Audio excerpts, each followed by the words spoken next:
Chapter 20. While walking down the corridor where the escape pods are, Captain Picard gives Lily a pad.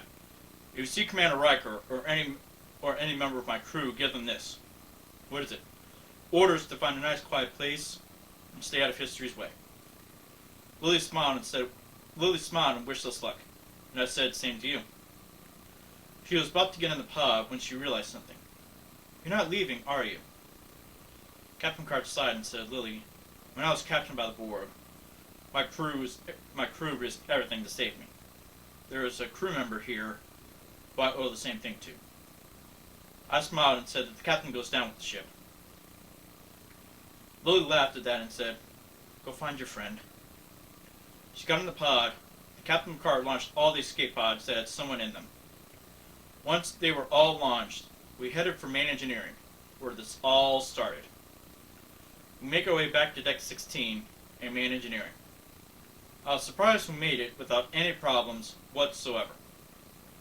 We made it to the main engineering door. I pushed a couple buttons on the door keypad, and the doors opened to allow us inside.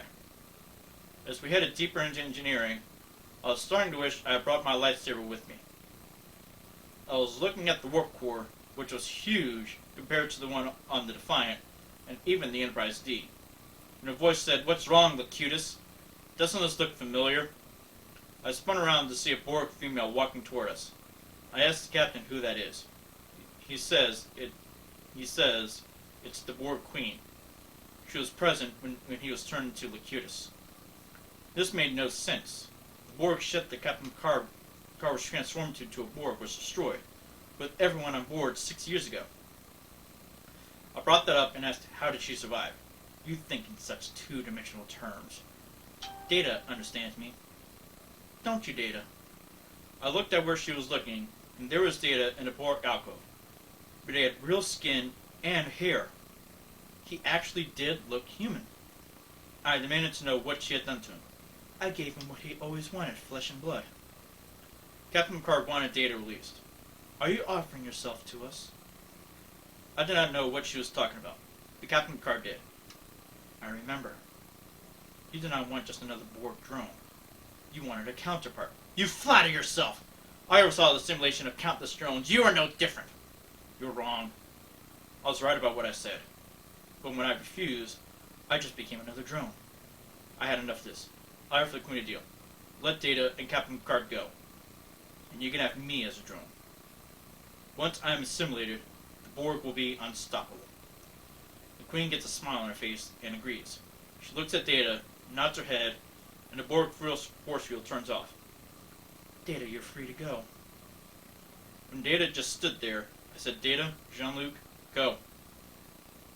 And Data looked at us and said, no. I looked at him and said, what'd you say, Commander? I do not wish to go.